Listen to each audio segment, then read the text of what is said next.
Buenas tardes, good afternoon, everybody. Thank you, Professor Etienne, to come here as a virtually mod. We are really exciting with your collaboration in our Congress. And for me, it's a pleasure and an honor to introduce you to the audience. First, I present you in order to start the session. Professor Etienne Wenger Trayner is a globally recognized leader in the field of social learning theory, including communities of practice and their application. He has authored and co-authored seminar articles and books on the topic, including situated learning, where the term community of practice was coined. Communities of practice, learning, meaning, and identity were the lives out of theory of learning based on the concept. Cultivating communities of practice, a guide to meaning, knowledge addressed to participation in organizations. Digital habitats, which tackles uses related to the use of technology and learning in landscape of practice, which expand the learning theory. His new book, co-authored with Beverly Wenger Trayner, Learning to Make a Difference, Value Creation in Social Learning Spaces, lays a new foundation for both the theory of practice. It will be published in May 2020. Etienne's work is influencing both theory and practice in a wide range of disciplines. Etienne helps organizations in the private and public sector apply his ideas through consulting, public speaking, and workshops. One of the most cited authors in the social sciences, he is also active in the academic sphere. He received honorary doctorates from the University of Brighton on the Open University. He regularly speaks at conferences, conducts seminars, and visiting professional fellows and the University of Brighton. For us, Etienne, it's a really pleasure and one honor to share with you this session today, and the floor is yours. Thank you very much. Okay, well, thank you very much, Merce, for this introduction. And so what I'm going to do is talk more about my recent work, which Merce mentioned in this new book, that this is work that I've done with my wife, Beverly. And so that's why I want to mention her as well, because this is really work that we've done together. And this conference is about knowledge management.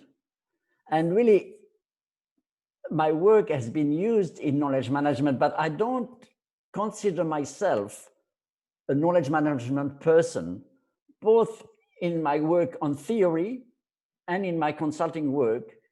I think very much of myself as a social learning theorist and a social learning consultant. But I would say that to the extent that knowledge management is about enabling an organization to learn from its own experience, then learning theory is actually very relevant to knowledge managers. And I would say that learning theory really matters. You know, if you are a behaviorist, you know, then you will create rewards and punishment to enable learning. If you're a cognitivist, you will give long explanation to put knowledge in a person's head. So your learning theory really changes the way that you enable and support learning. And that's why I think learning theory is actually very relevant to the field of knowledge management. And on this slide, I would like to contrast two views of learning.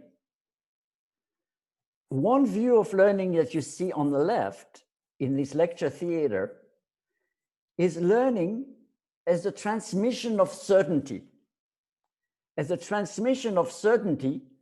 between a person who knows and people who do not know.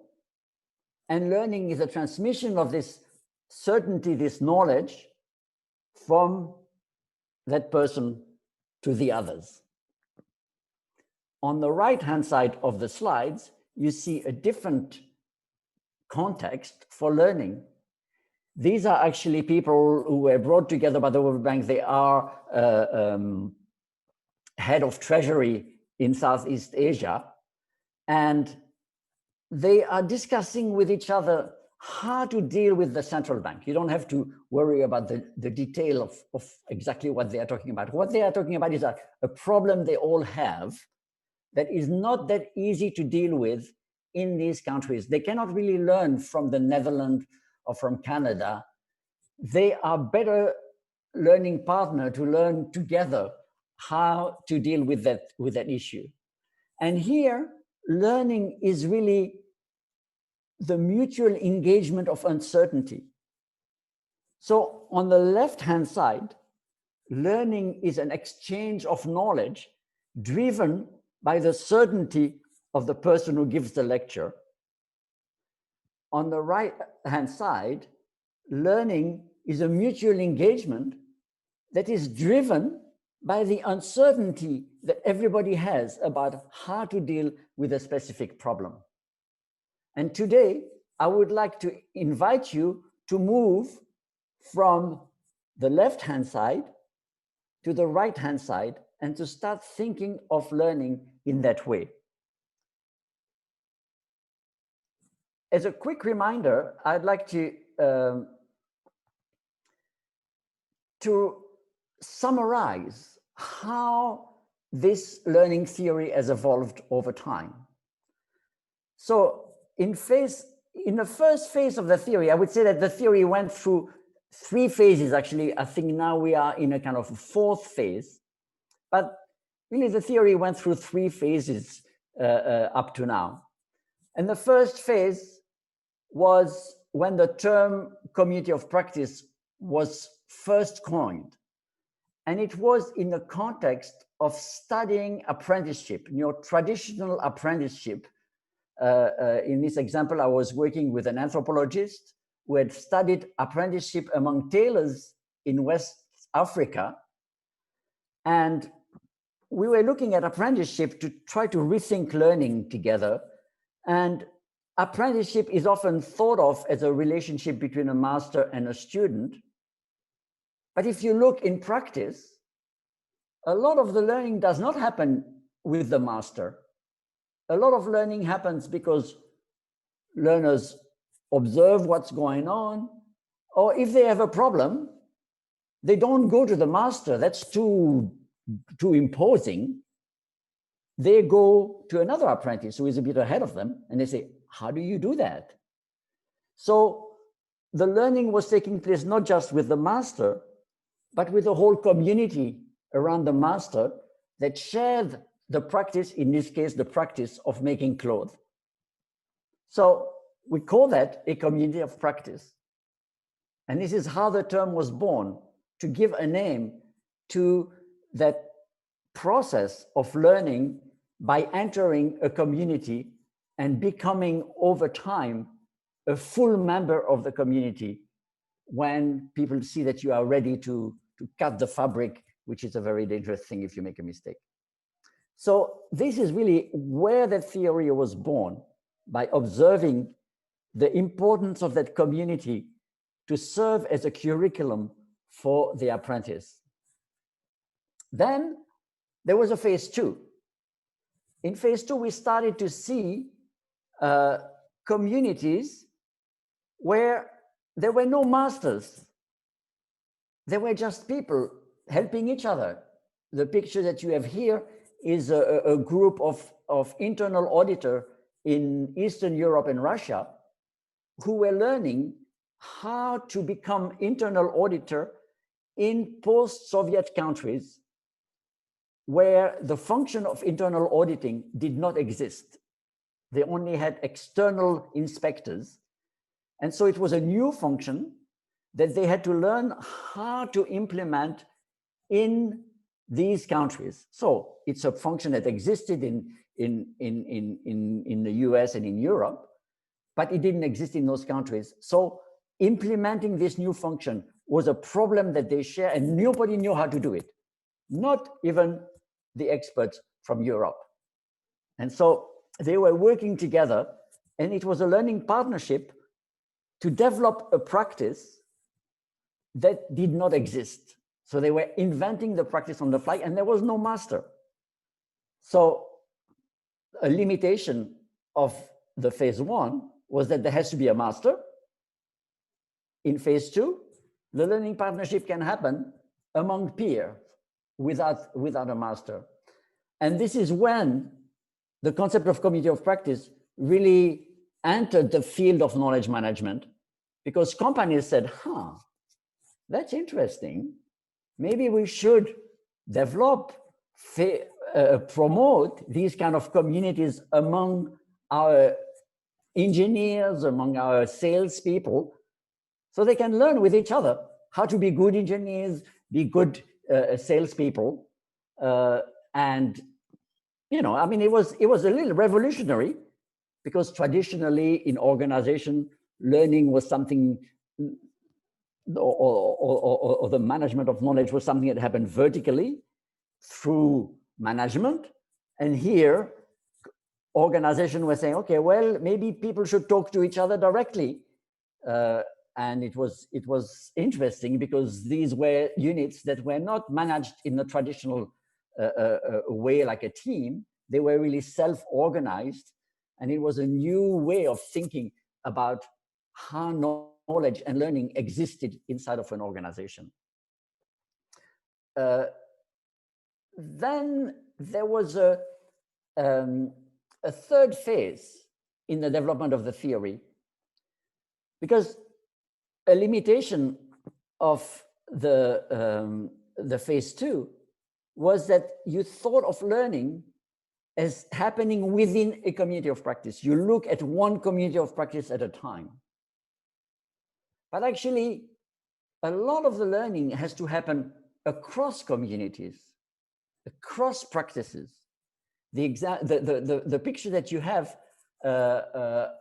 up on the right-hand side there is actually a group of foundations in the US that deal with infectious disease surveillance. And they are trying to say, okay, we need to, it was after the Ebola crisis, they said we need to understand better how we work with each other, so that, because they had noticed some problems in the Ebola crisis. And you had very, very different practices there. You had different foundations funding projects. You had the World Health Organization coordinating project. You even have Facebook in that meeting. And Facebook, they said, by looking at the way people interact, we can actually predict if there is going to be an epidemic. Okay, so you had very different practices, learning from each other and learning how to coordinate with each other. And so we were thinking of learning happening not just in a community of practice, but in what we called a landscape of practice. And in a landscape of practice, learning happens both inside communities, but also across the boundaries between communities. And actually, most of our work in the last few years has been not with homogeneous communities, like all engineers or all internal auditors or all salespeople, but heterogeneous communities where there are different practices and they need to discover each other and learn how their different practices influence and touch each other. So this idea of cross-boundary learning became very important. And in a landscape of practice, not all learning requires a community of practice. A meeting can be just a one-time meeting between two communities to explore how their practices relate, but they don't really become a community of practice. So we had to add a new concept in the theory because we wanted to talk about social learning happening without necessarily resulting in a community of practice. And we call this a social learning space. So a social learning space, think of it as an interaction, a learning interaction that has many of the characteristics of a community of practice, in the sense that peers engage with each other and they learn from each other, but it does not necessarily result in a single practice, because the members may be members of different practices. So if we think, what are the important characteristics of a social learning space? Well, the first characteristic is that people are there because they care to make a difference. These people really cared about discovering, detecting infectious disease early, because the earlier you detect an infectious disease, the more likely you are to be able to deal with it. So they really cared to make a difference. And so they were not there because their boss had told them to be there. They were there because they cared. And this is really an important part of social learning, is that you are engaged in social learning because you care to make a difference, not because somebody told you to do it. The second important characteristic is that when you engage with your peer in that way, you engage your uncertainty about how to make the difference you want to make. You live at the edge of what you know, and you push the conversation, you push the interaction with your uncertainty to get answers to your question. And the last thing that you need to do to create a social learning space is really to pay attention to what happens, to pay attention to what people say, to pay attention to the effect that you have when you pose a question, so that you can actually develop your capacity to make the difference you care to make. And you know, it seems obvious, but in our experience, is not necessarily so obvious, even caring to make a difference. In many organizations, people don't care to make a difference anymore because the organization has demanded so much compliance that all people want to do is to fulfill the KPIs, to comply with the demand of the organization. And you need a bit of time for people to realize, hey, I can make a difference with me, with what I believe, with what I know from my practice. I can make a difference. I want to make a difference. Engaging uncertainty is also like, you know, delicate, because often when you engage uncertainty, you may look like you don't know what you're doing. So it takes a certain level of trust for people to be able to engage what they don't know as a way to drive the learning. And people are so used to think of learning as being driven by something somebody knows. In a lecture, in a course, in a training, it's the person who knows who drives the learning. Here, it's the opposite. It's the person who doesn't know who drives the learning. And paying attention also is not obvious, because often people in position of power don't feel like they need to pay attention, you know, because they are in power. They don't care what else happens. What matters is what they think. So learning when it comes to engaging uncertainty, I learned something from my wife about engaging uncertainty when we developed that concept. She said, you know, you think it's great to engage uncertainty, but it's because you're a white man. And if you engage uncertainty, people think, oh, this guy is so humble. You know, if you're a woman and you engage uncertainty, people think, oh, she doesn't know what she's talking about. And so you can see that social learning is really a delicate process, because all sorts of issues of power come into play into creating or not creating a space where some deep learning can actually happen that enables people to make a difference. So we think that there is something profound about the ability of a group of people to create a space like that. And I think we need to learn how to promote and support this kind of space as, I would say, a key to knowledge management in an organization. But knowledge management, not just as managing what we know, but as managing what we don't know, managing what we are uncertain about. And one reason that this is really important is that often people think of expertise as certainty.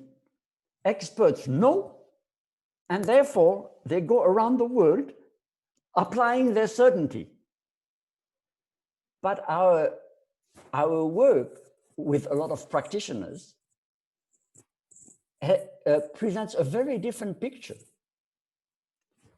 That in fact, in practice, experts don't simply apply their certainty. They have some certainties, but they don't simply apply their certainties. They are also able to function productively under conditions of uncertainty. Because in practice, you never have all the information that you need. You very rarely act out of pure certainty. You have to deal with a complex system where you don't have all the information. And so expertise is as much how do you deal productively with uncertainty as what kind of certainties do you have in your head. So it's a different view of knowledge.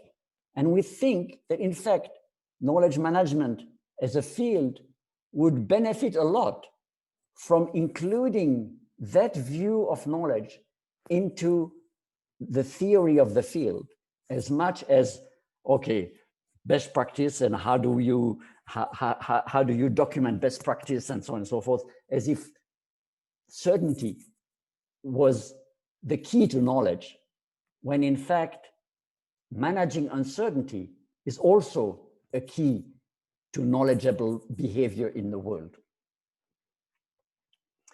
Okay, so a social learning space has aspects of a community of practice, and actually, when you have a social learning space with a group of people, you may ask yourself, do we want to become a community of practice? And so it's interesting to explore how a social learning space evolves to create value. And here, just for fun, I've assembled a number of pictures of things that people do together in a social learning space. Up there on the left, you have what we call a case clinic. So one of the members has brought a problem and the whole community is trying to solve that problem. On the next pictures, these are you don't need to know the detail, but it's a group of people in Africa trying to simulate a hearing by Parliament to learn how to do that together. You can see that at the bottom of the screen there are online version of these activities. We have found that in fact people often when they're online, they go back to like webinars and people giving a talk. But we have found that there are very good ways now with modern technology to really engage with each other in solving problems together online. And in the middle, on the right there, you have some financial people in Kyrgyzstan who are having a debate. So they don't know whether a certain piece of budget has to be done by the central government or by the local government.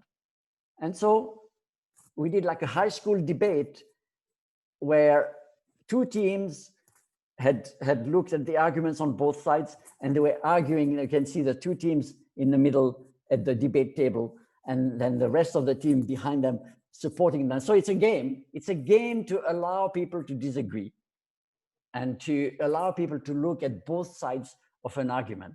So I'm just giving you a sense of like the different kind of activities that people can do together to engage their uncertainty with each other. So if we think now of how does that happen and how does that over time develop a kind of knowledge, okay? And I want you to think of that as a term in terms of a loop. And in this perspective, a community of practice can be thought of as a loop. And let me describe that loop. So we do stuff together because we want to make a difference. Okay, what brings us together is that we want to make a difference. Mind you, in a social learning space, not everybody necessarily wants to make the same difference.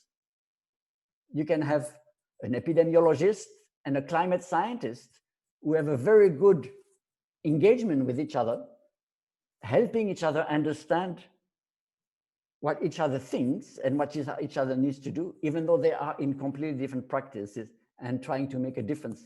That's not the same, but they can still engage as learning partners. And then one of the reasons that they really enjoy being with each other is that they recognize the difference that each other wants to make, and they appreciate the kind of uncertainty. They don't laugh when people show their uncertainty. They appreciate, they say, yeah, no, that's hard. It would be good to know how to do that. Yeah. So they appreciate each other's uncertainty. But they don't stay there because they want to make a difference. They don't kind of say, oh, yeah, let's be uncertain. No, they try to solve problems. They try to come up with ideas. They try to come up with new tools, with tips.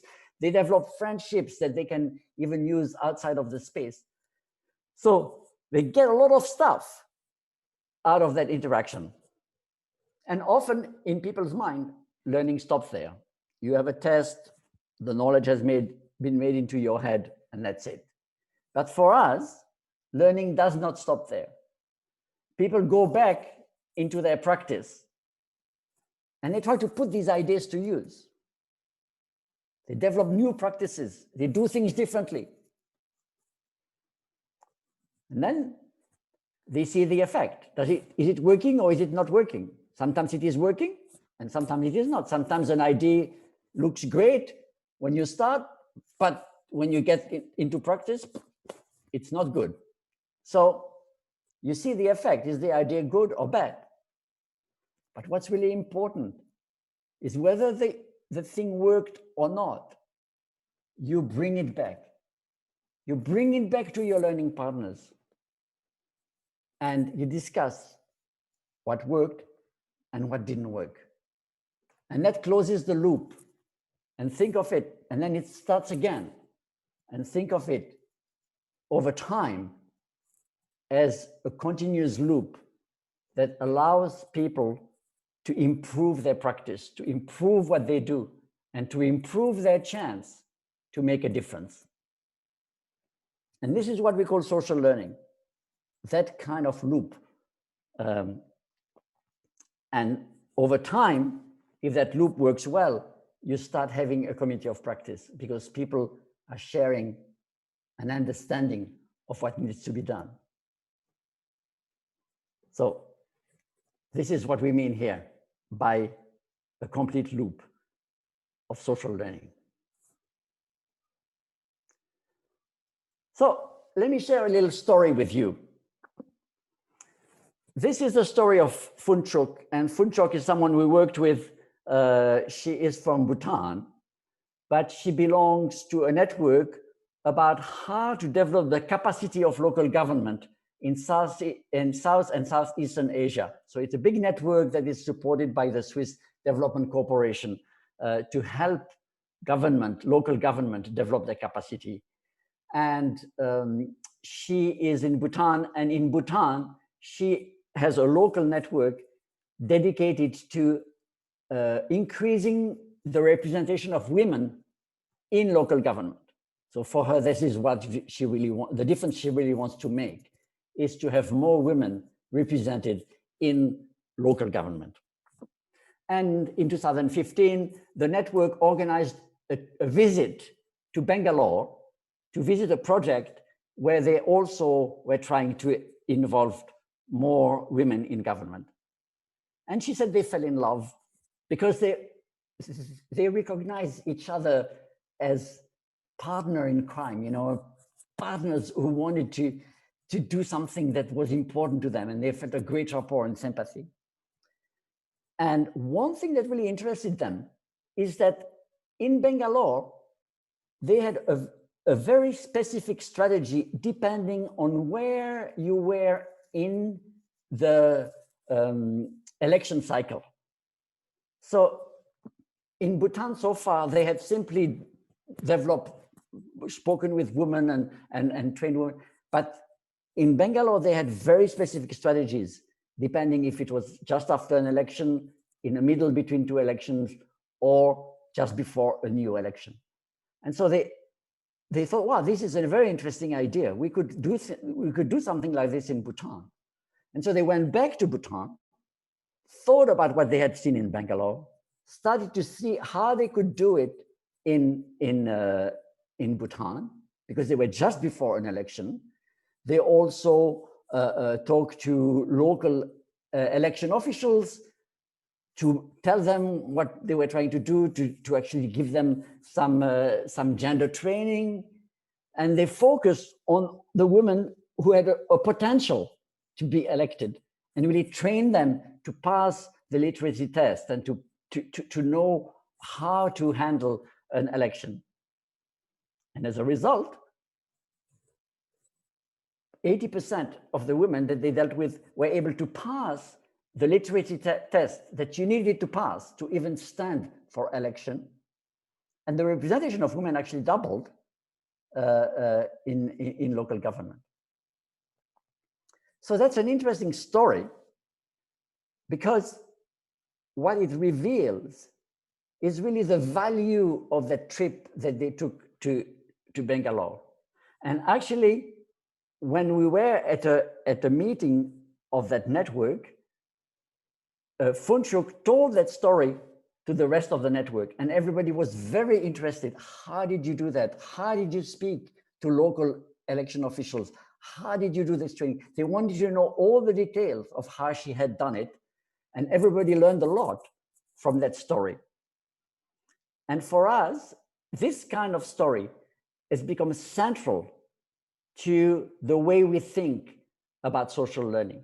We call this a value creation story, because it shows how the value flowed from their trip to Bangalore all the way to a change in women's representation in Bhutan.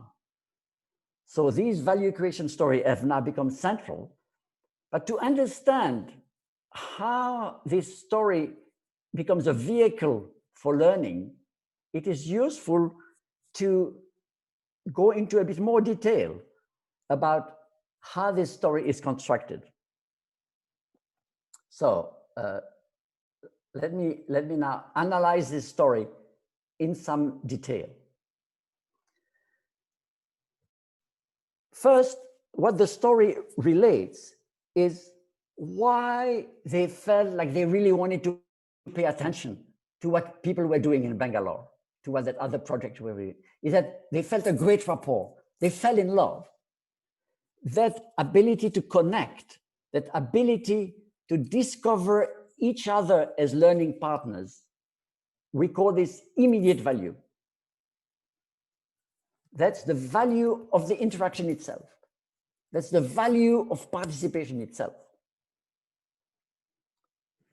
Then they left, but they left not just with, oh, that was a great moment together. They left with some ideas about how to do things. That we call potential value. We don't know yet whether this idea is going to work or not, but it has a potential to make a difference. So we call that potential value. And sometimes, you know, potential value is all you get. Like if you are working in a nuclear plant, you want to know what to do in a case of an accident, but you never want that to be real. You just want this to remain potential. So potential value is great. But in fact, learning does not stop there. They went back to Bhutan and they focused on these women. We call this applied value. When learning becomes transformed from an idea you receive or an idea you come up with to a different way of doing things in practice. Very important part of learning. In fact, we would say that there is as much learning in putting an idea into practice as there is in getting the idea in the first place. Because it's very inventive. You have to be very, we take advantage of opportunities. It's very creative to put an idea into practice. And then you look at the result. And the result, we call this realized value. And think of a social learning space or a community of practice as producing these different kinds of value for members, for the organization. And you may want to evaluate each of these different kinds of value to try to see what the community is doing. Over time, when we worked with communities, actually, we found that the value that communities and social learning space create is a little bit more complex than that. We have to take into account that the secretariat organizing the network had learned how to organize those visits. They had learned how to support this kind of learning. We call this enabling value. And for us, enabling value is when a community of practice learns how to learn. People get better at learning together. This also has value. We call this enabling value. There's another kind of value that is important. We call it strategic value. For us, strategic value has to do with having good relationship with your stakeholders. In this case, when Fung Chuk went back to Bhutan, she started interacting not just with the women, but she started interacting also with the election officials, because she knew that the election officials had to appreciate what she was doing in order for her to be successful. So this idea of establishing a good relationship with your stakeholders is very important for a community to actually make a difference. And the stakeholders could be like for instance, in organizations, we find that communities of practice that are successful often have good relationship with management. Management is not necessarily part of the community, no, usually not, but the community has a good relationship with management. So management understand what the committee is doing, what the committee is contributing. If the committee comes up with a good idea that requires a budget, then management understand, okay, or maybe we should give them a budget to try that idea and so on and so forth. So that we call strategic value. And there are two other kind of value that has to do with the broader landscape. I think an important part of that visit, because on the visit, not only was Funchuk and her team, But on the visit, they also brought some women who were standing for election. And it was transformative for them to see how things were done in India that was both so similar and so different. So they started to have a sense of the broader landscape in which they were operating. So this orientation to the landscape, we call this orienting value. And we find that communities of practice that have this orientation to who else is doing what we're doing, what papers are being published, and so on and so forth. This orientation to the broader landscape is an important part of how a community learns.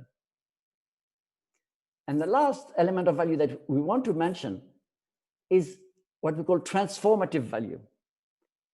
And in the case of Funchuk, this is not part of the story, but it's part of an interview we had with her afterwards, that in fact, it turns out that these women who ended up being elected were really transformed by it.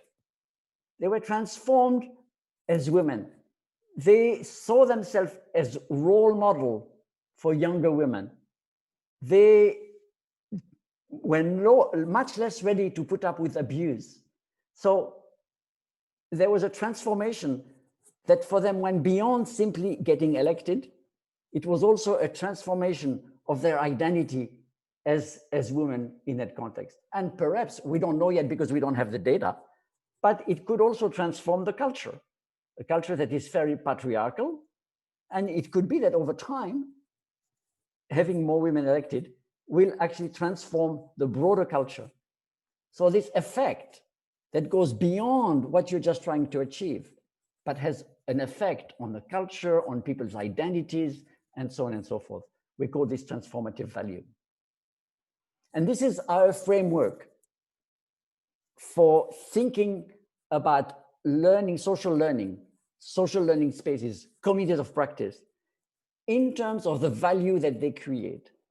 And not just in terms of how many people participate, you know, the kind of measure that often are applied to communities of practice. How many posts do they have on the online discussion board, and so on and so forth? This kind of surface metrics. We think that it's important to think about communities of practice and social learning spaces in terms of the value that they create, and not just in terms of the surface features of the community. So we have seen this framework applied in two important ways. We have seen this framework applied to frame the value created by a community. So now, when we launch a community or a social learning space, we talk about what are your aspirations for these different kinds of value? What are your aspirations for the kind of interactions you want to have, for the quality of these interactions? And then also, what are the conditions that you need? Do you need a budget for donuts so that people feel good about the meeting, or coffee, you know? What are the conditions under which you can have good meetings? It could be like, okay, we need to trust each other. So maybe we should have a rule that whatever is talked about in the meeting, nobody talks about it outside of the meeting. So you need to think, what are our aspirations for these different value cycles, we call them, and what are the conditions under which you can realize that, you know? So the framework can be used to frame a community or a social learning space. It can also be used to evaluate. More and more people now are adopting this framework as a way to evaluate social learning. And here it is important to distinguish between two kinds of data. One kind of data is like, for instance, the fact that in government statistics, there was a doubling of women's representation in local government. So this is a piece of data. We call it effect data, because it's the effect of the learning, and it can be evaluated. You can even evaluate the number of trips that the network organized. Actually, they were doing that through surveys.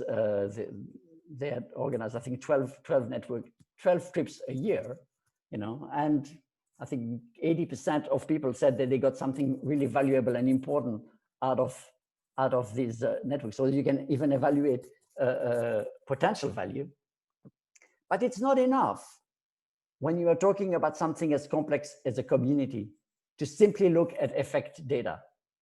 Because if you just know, okay, so we organized that trip to India and women representation doubled in local governments.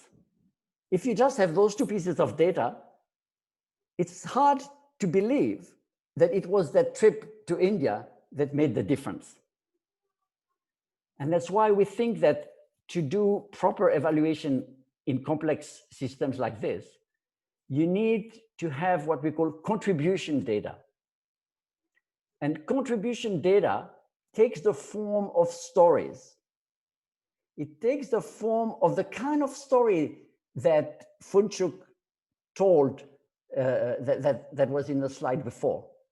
Because that story gives you kind of almost like the causal link between the activity, the trip to India, and the result. If you don't have that causal link, then it is difficult to claim that it was that trip that actually made the difference. And you don't have to say, actually, it's interesting, when we first published the paper on that, we call that attribution data. But one of the reviewers said, well, but you cannot assume that that trip to India caused that doubling in women's representation. There may be all sorts of other factors that also entered into the process. So now we call this, a bit more humbly, contribution data. So we claim that the network contributed to that change, not that it caused it completely. And in communities of practice and social learning, it is often the case, almost always the case, that the community cannot claim all the credit for something that happens that is of value, that is of realized value. It contributes to it. And so that's what we call these kind of stories, contribution data.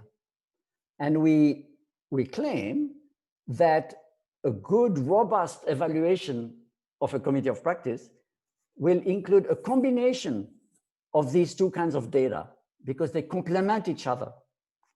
So if a community has a document online on the website that has been documented 500 times, that has been downloaded 500 times, then it's a good idea to collect a few stories of what people have done with this document. You don't have to collect 500 stories to be able to make a good case that that document made a difference.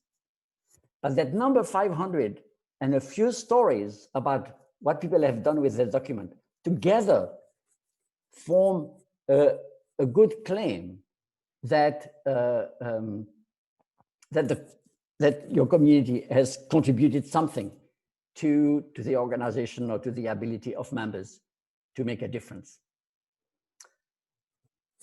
So this is the more recent work that I wanted to introduce you to, because Patricia, actually, I was concerned that I was going to have to introduce communities of practice from the beginning. Patricia told me, no, people already know about communities of practice. So I decided to focus my talk on the more recent work that we did. And actually, it's a book that Mercer mentioned that has just been published. It just came out last month. It's called Learning to Make a Difference, Value Creation in Social Learning Spaces. And if you want to find more details about what I've said, this is all described in that book. So thank you very much for listening. I think that we have a bit of time now to have some question, discussion, things that were not clear. I kind of went quickly over this whole framework and the theory of learning that underlies it. So I'd be glad to answer your questions, engage in discussion on the topics that are of interest to you. So yeah, thank you for listening, and let's talk.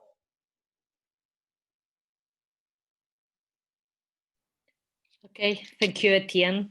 It was a really exciting presentation and a lot of questions to think and to discuss, I think. No? Yeah.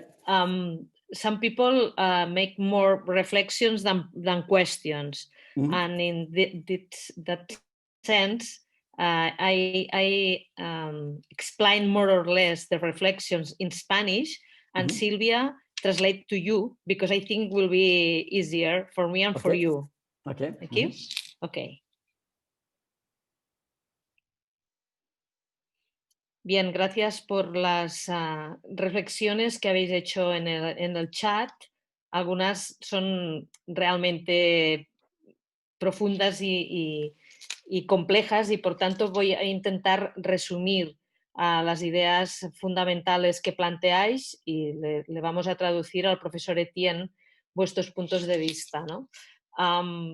Uno de los asistentes, Antonio Carrillo, hace un par de reflexiones que las voy a explicar conjuntamente, porque las formula la misma persona. En primer lugar, hace una reflexión sobre la fase 2 que usted, profesor, presentaba, y dice que observa que en la gestión del conocimiento, digamos que es más una cuestión, no es tanto una cuestión de organización de la información como un cambio observable en las dinámicas del grupo y de las organizaciones, ¿no? En los que los niveles de comunicación, intercambio y cooperación cambian de alguna manera, ¿no? Esta es una primera cuestión que plantea, ¿no? Y después la segunda cuestión que plantea tiene que ver con el compromiso con la incertidumbre, ¿no? Y con la necesidad de que, otra vez insiste sobre los sistemas de información como algo que no es realmente la verdad absoluta, sino que es algo que deberíamos, bueno, pues, o que se puede replantear de alguna manera, ¿no? Y que dice que de alguna manera se incrementa el nivel de caos a la hora de enfrentarse a la reorganización de esta organización, y quizá, dice, otra manera de gestionar el conocimiento serviría para poder reorganizar este caos que él dice que se puede producir, ¿no? Y en el que la información tiene un papel fundamental. Formulo estas dos reflexiones, si quiere puede contestar. I think that is really important. I think this is really, really, really essential, because I think what's important in what you are saying, my friend, is that more and more companies are operating in a system where uncertainty is very central. So the world is changing rapidly, and so the organizations of the past were assuming a much more stable world than the organizations than the world that is faced by organizations today.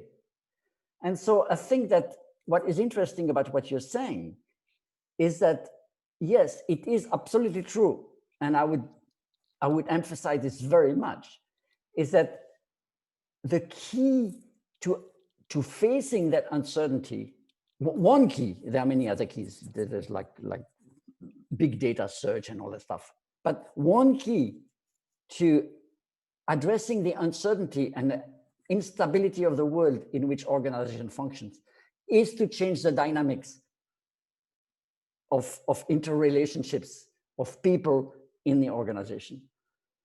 And I think that a view of these interaction among people in an organization, both in terms of communities of practice, because it is still true that we need to have people who know a practice really well, you know, but also interactions among communities so that the salespeople have a good relationship with the engineers so that they can, you know, develop an understanding of what needs to be done that involves multiple perspectives.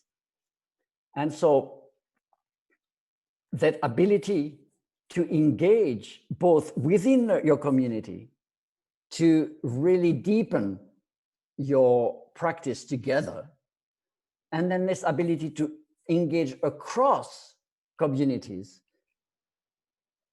both are really central and requires what we call, you know, this engagement of uncertainty as a key to learning. And this engagement of uncertainty is really central and difficult because in companies, people judge each other and so on and so forth. So it's easy to look incompetent if you engage uncertainty.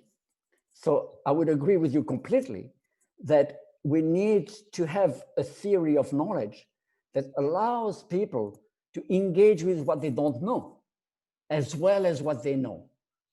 And so I agree completely with you that in fact, a lot of what is called knowledge management is in fact the cultivation of cultural and interpersonal relationships that allow an organization to face a very fast changing world and to respond very quickly and appropriately to changing demands that are placed on the organization. So I think that your remark really have very much summarized the essence of what I was trying to convey. And all that we are doing really with our framework and that is to give some language to that so that people can become a bit more intentional about how to make that happen in organization.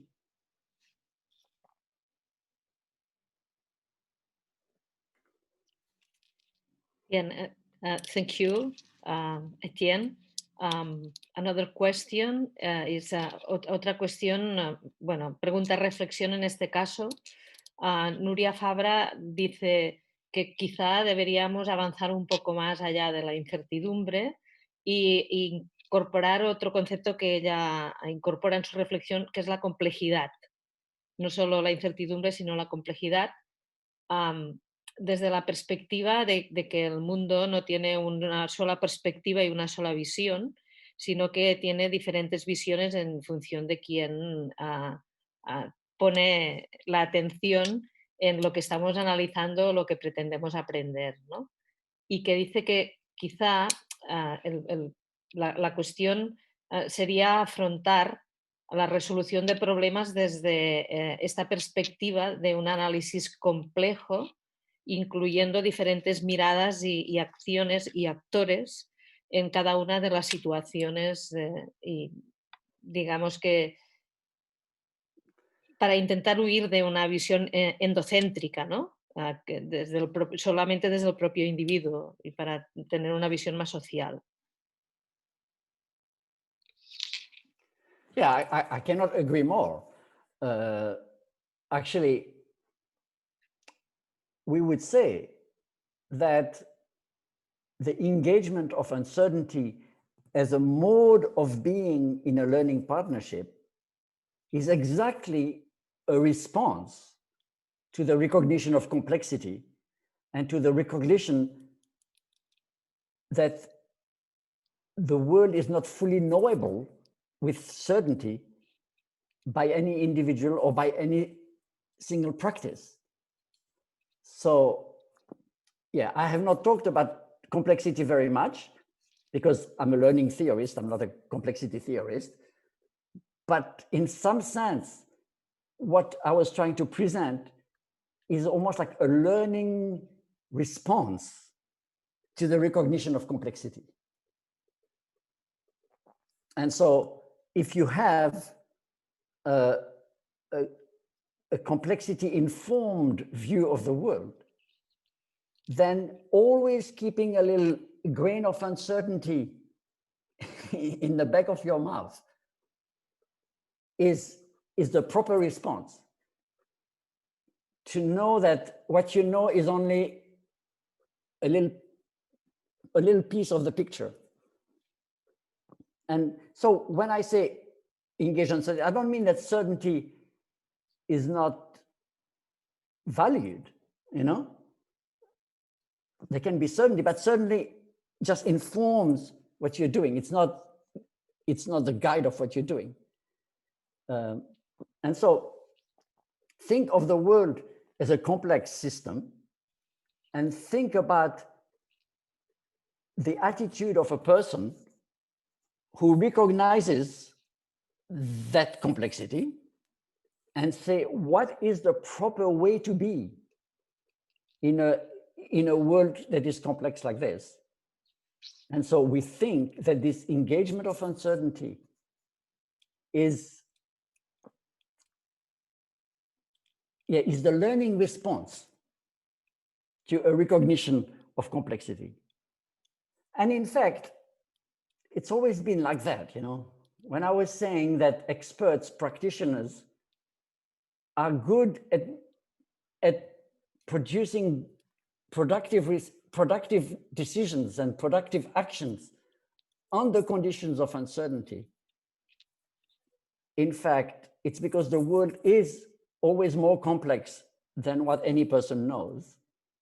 And you become good at dealing with this complexity without the security of knowing it all.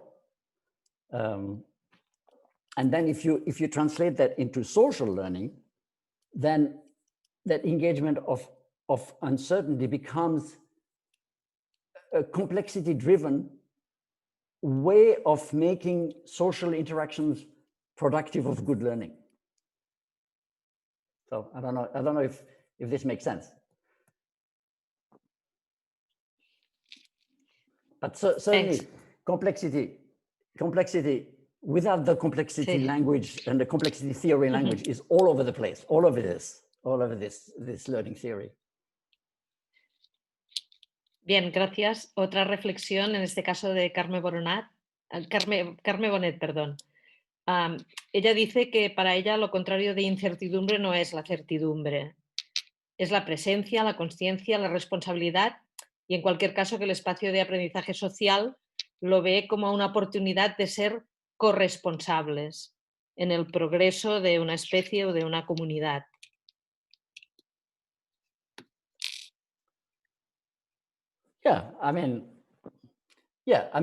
Responsibility, if responsibility, you mean the need to take action with an ethical burden or an ethical approach, then yes, definitely. Yeah, very much so. And sometimes you can approach more certainty. That's how the natural sciences has approached the world in many ways, you know, by measuring things better and better and better and approaching certainty. But the social sciences really have a different approach to what it means to know. And so I would not say that responsibility is the opposite of uncertainty, but responsibility is the container in which uncertainty needs to be managed, you know, and needs to be addressed, because responsibility requires action. And so a responsible expert, a responsible practitioner needs to take action on the conditions of uncertainty. So the two go together for us in our view of practice.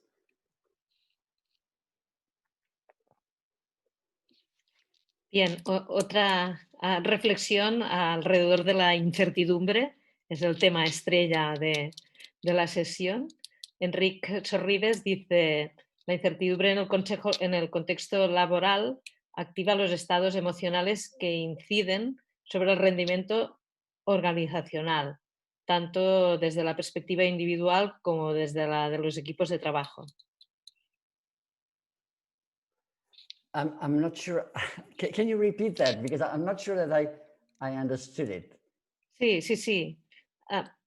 Sí, la reflexión que Enrique hace es alrededor de la incertidumbre también en el contexto laboral, ¿no? En el ámbito del trabajo. Él dice que la incertidumbre activa los estados emocionales que inciden sobre el rendimiento de esta organización, ¿no? Tanto desde una perspectiva individual como desde la perspectiva de los equipos de trabajo. Yes, okay. So there are psychological research that have found that human beings have a hard time with uncertainty, and that there is a tendency to seek closure when there is uncertainty.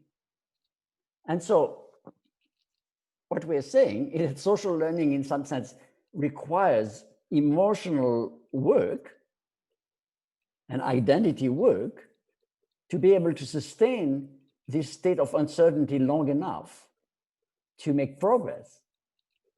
And so we're not saying it's an easy thing to do, because yes, there is a whole emotional and identity dimension and social dimension to uncertainty. What we are saying is that our organizations, for the most part, have been structured around this idea that you can achieve certainty, and that it's by achieving certainty that you are successful. Now, it's not true of all organizations, but it is still a very prevalent position, you know? And so I think that this is very, what our friend was saying is actually very, very important, is that there's a whole emotional dimension to uncertainty that organization needs to enable and support and appreciate. And again, uncertainty not as a lazy state of being. You see, we're not talking about uncertainty as like, oh, let's be uncertain, anything goes. No, it's uncertainty about, it's a tension between the difference you want to make and what you know, in some sense. So for us, uncertainty is a tension, you know. It's not something that we promote, you know. It's just a tension because you want to make a difference to address the person before with this notion of responsibility. Yes. So for us, an essential aspect of this triad of a social learning space, the first one is you want to make a difference. It's really essential. If you don't want to make a difference, then certainly or uncertainty don't make it. It's all right. I'm uncertain. Who cares, right? So we're talking about those three things go together, you see. Uncertainty doesn't live by itself in our learning theory. It lives in a context of both wanting to make a difference and be ready to pay attention. You see, paying attention sounds like, yeah, of course you will pay attention. No, it's not that easy. Paying attention in the context of engaging uncertainty in order to make a difference, paying attention means as much unlearning as it is learning. You know, sometimes if you want to pay attention, you need to let go of the things that you think you know. So paying attention is actually very difficult. It's also a whole emotional dimension to paying attention, you know. to think to perspective that maybe you don't agree with, or that seems absurd to you, or something like that. So these three things, and actually trying to make a difference. There's a whole emotional dimension to that too, you know. Especially, you know, if you do some work in international development, you meet people who have been abused so much that they don't believe they can make a difference, you know.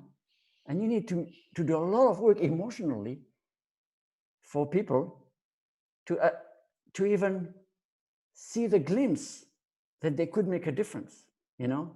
So there's a whole emotional dimension. That's why it's called social learning and not just cognitive learning, because it involves the whole person, cognitively, emotionally, socially, physically, you know. All these dimensions are part of what we call a social learning space, you know, because they're all part of the ability to make a difference. If you're an athlete and you try to compete for an Olympic medal, you know there's an enormous emotional dimension to that, you know. There's an enormous physical dimension to that. There are social dimensions. People, your mother is looking at you swimming, you know, and there's an enormous need to manage uncertainty because you don't know if you're going to win, you know. So all this is part of learning, and somehow in our learning theories we've forgotten that, you know. It has become so cognitive that we've forgotten that the whole person is involved in the ability to make a difference, you know. And so for us, we're trying to develop a learning theory that involves the whole person and not just the mind, you know.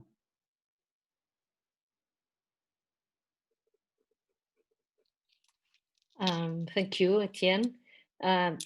Nos quedan 3 preguntas y con esto terminaríamos para cumplir con el tiempo establecido. La primera pregunta la formula Ximena Bernal, que dice que le llama la atención que hay pocas evidencias relacionadas con las comunidades de práctica desde un punto de vista de sistematizar su aplicación en los centros educativos, ¿no? Pensando que esto podría ser un valor agregado para la organización.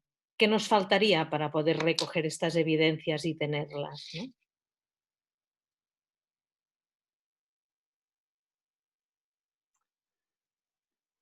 Well, I'm not sure. Do you mean in the application of communities of practice in the educational field? Is that what you mean by education? Sí. Yeah. Sí. Okay. Sí. In educational. Yeah. So the notion of community of practice has not been applied very much in education, especially at the curriculum level. So in the field of education, most of the application of the theories have been for professional development of teachers and forming communities of practice of teachers. And so for us, we're hoping that one day the theory will also be applied to how we teach students, how we teach kids, because we think that there's actually a lot of implications for education in this theory, but that has not been done as much as we would like because the theory has been more applied to the professional development dimension of education than to the educational dimension of education. In terms of collecting data, what we believe, but of course it is self-serving, what we believe is that the whole field has been lacking an evaluation framework for collecting meaningful data. And what I have tried to introduce in my talk is our first attempt at developing a systematic data collection framework for doing justice to the complexity of the work of communities.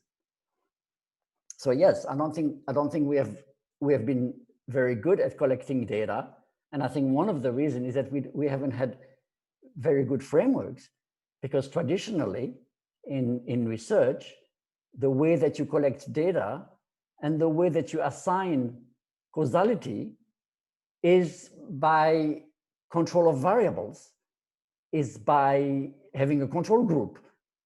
But in many cases, you cannot do that here. It is either not ethical or the system is too complex to eliminate all the other variables. So this idea we have of combining effect measures at different cycles of value creation with stories, causal stories, by which participants describe how the value of an activity translate into a different way of doing things. The combination of these two kinds of data, we hope, will provide a fairly rigorous framework for collecting data and doing evaluation.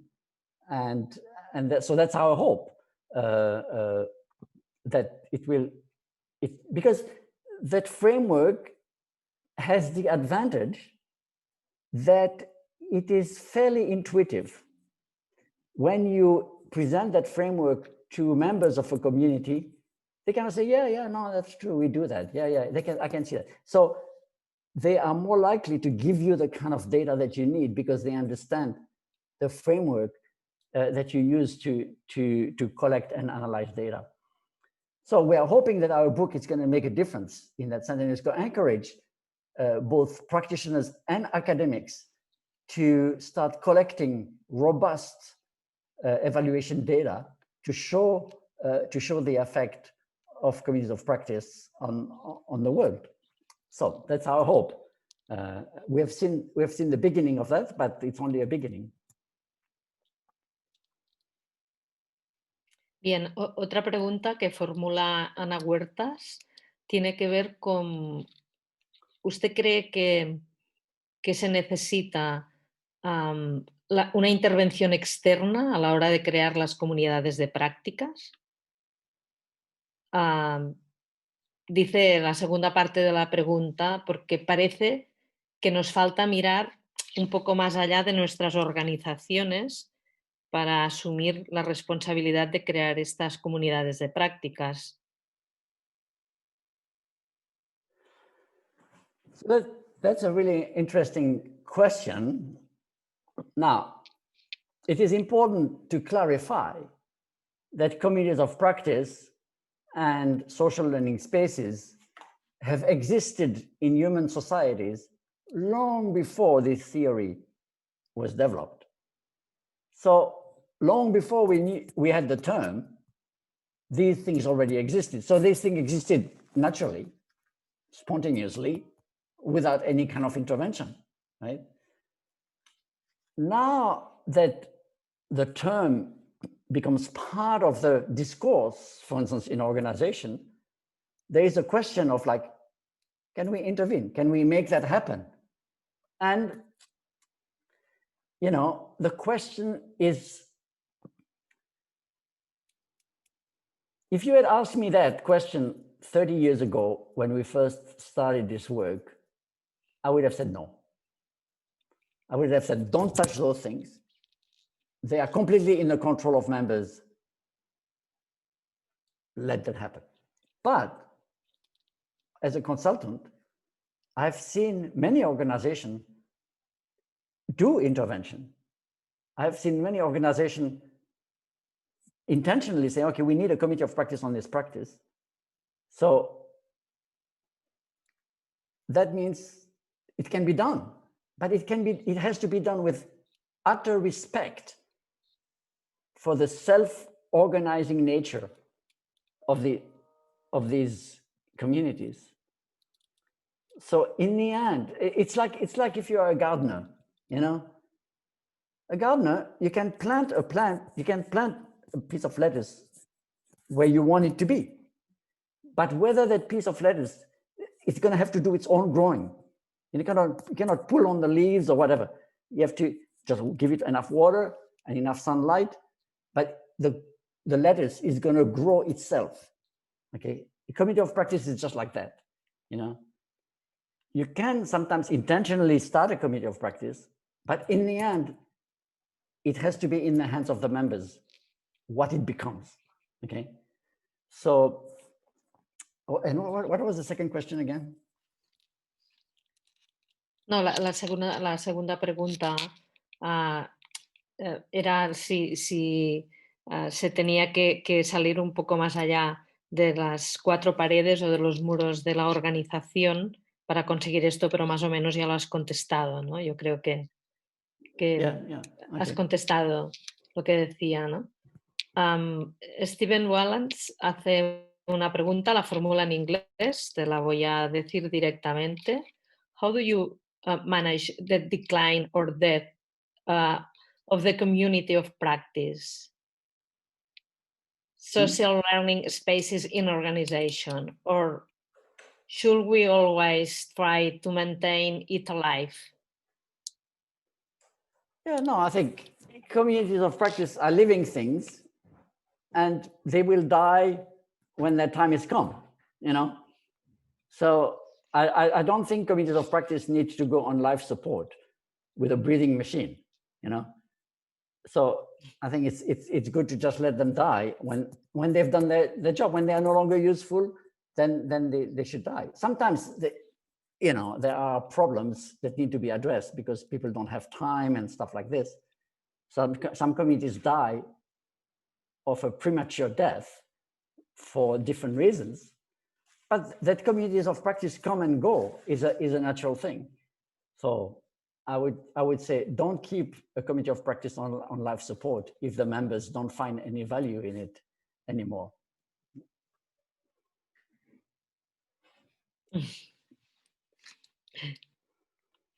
Gracias. Y por último, ya con esto terminaríamos. Jordi Graells hace una propuesta, que está bien terminar con propuestas, y resumo lo que dice que hace una propuesta constructiva desde un profesional que no se dedica a la formación. Y dice que en realidad somos todos seguidores o practicantes en la voluntad de crear comunidades de práctica, ¿no? O cualquier otro recurso que facilite la existencia de espacios sociales para aprender. Pero dice que piensa que deberíamos hacer avanzar el modelo en paralelo a otras estrategias que persiguen la transformación de las organizaciones, como por ejemplo el Open Data, el uso de licencias abiertas de copyright, generando o promoviendo estaciones de trabajo colaborativo con herramientas relacionadas con las tecnologías digitales, metodologías de creación de servicios y productos, y cree que esto facilitaría la implementación de planes de acción para el cambio en todo tipo de instituciones. Y con esta reflexión y tu punto de vista sobre la reflexión, terminaríamos. I don't mean to say that this theory replaces everything else. No, it is working in collaboration with all these other things. Yeah. Muy bien. Thank you very much, Etienne. Okay. It was a really pleasure to listen to you and to share with you your knowledge. And I think that your knowledge will be really helpful for us to grow up our knowledge too, ¿no? Gracias a todos los asistentes. Gracias a todos los asistentes por participar en las preguntas y las reflexiones y en el chat. Gracias también por haber acudido a esta sesión. And Etienne, thank you again for you and all people say in the chat, thank you very much. It was a wonderful session muy ilustrativa y thank you. You are in contact, maybe in the cyberspace.